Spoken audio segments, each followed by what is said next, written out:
Hi everyone, Blake Moore here, Utah's 1st District with another More You Know.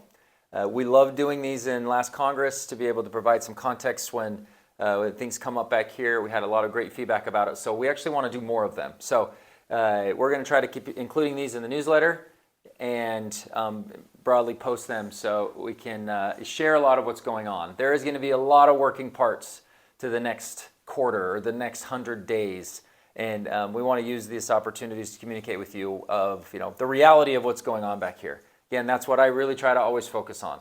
What is the reality and not the rhetoric? And that's a big, strong commitment that I can give to all of my constituents to be able to do that. I want you all to be empowered with what's going on back here. To the extent you want to know. I hope that you're out there living your own lives, doing a great job at your own work and with your families and all that. And I'll be dealing deeply into the craziness of Washington politics, but I wanted to take this minute today to be able to share with you the reconciliation process. You're going to hear that term a lot if you're paying attention and involved in some of these things about what in the world is a reconciliation process. Right? It's all part of the broader legislative approach to how you get something accomplished back here, but what in particular is reconciliation, because you're going to hear it a lot in the next, particularly in the next quarter. So on the outset, if anything is going to pass in Washington, D.C., it has to pass the Senate with 60 votes, and it has to pass the House with a simple majority, then of course be signed by the president. Now, a 60 vote in the Senate with the filibuster makes it so it has to reach 60 votes. And if only one party, like right now, the Republicans are going to have 53 senators, they don't have a majority of Republicans that will get to 60.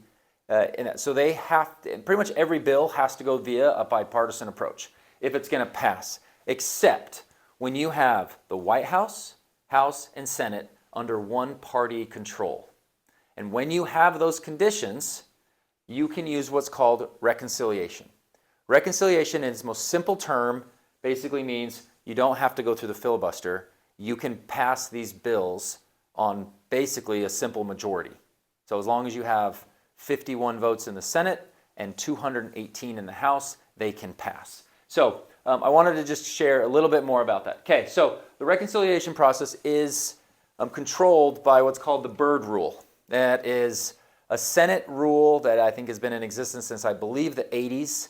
And what it is it's kind of the governing principles on bypassing the filibuster. And again, it's only for certain specific bills, and they hit on these three things. One, this bill has to be revenue-based.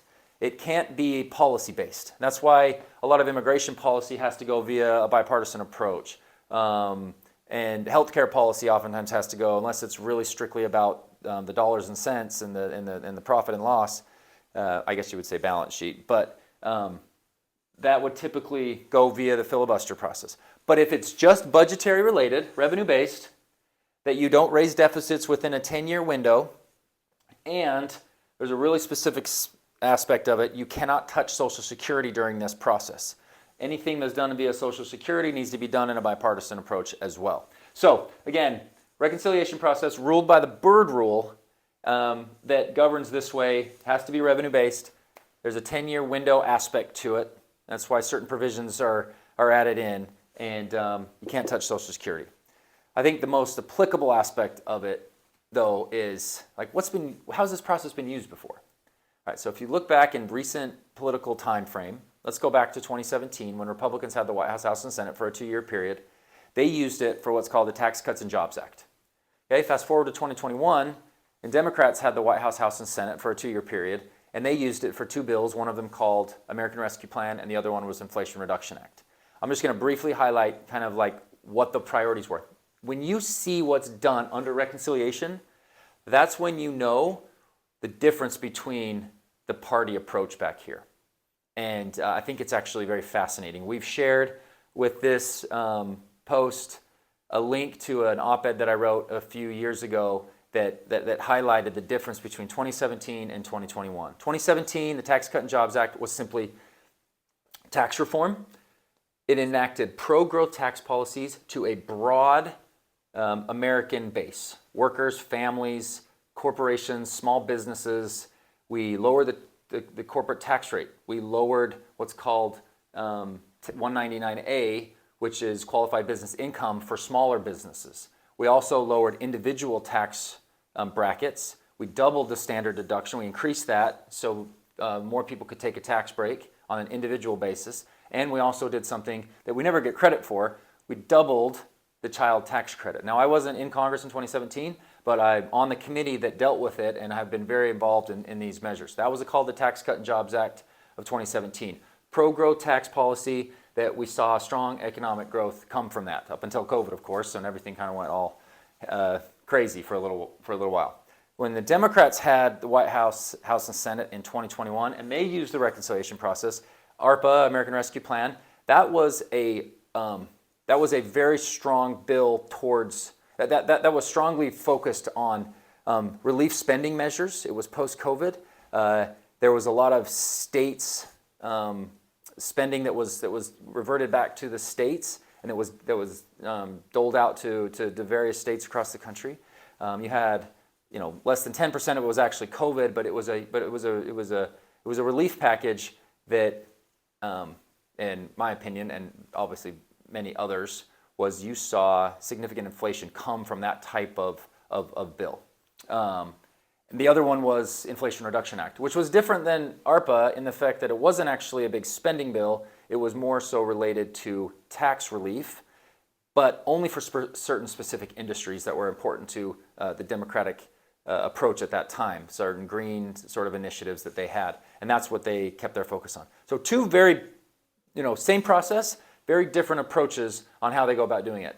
Now that we're back in the Republican majority in the White House, House, and Senate, we are going to work heavily on the tax side of this. All of those provisions that were done in 2017 are going to expire next year, at the end of this year. And that would be a massive tax increase on Americans if we let those things expire. So we're working on finding a way to extend it. That was the entire reason I wanted to be on Ways and Means Committee. This is the committee that's going to deal with this over the next 2 years. And we have a real opportunity in this first quarter to be able to address the expiring provisions and make this a really strong pro-growth tax policy year going forward. And that's something that I'm really digging into and loving every minute of it. It's very difficult to get it to the right spot, but it's something we're working on heavily. The Speaker's committed to it. The Senate is working heavily on it as well. And I know the incoming president will have a strong agenda towards this, so we can get this done. So thank you for listening in, and we'll continue to do more of these.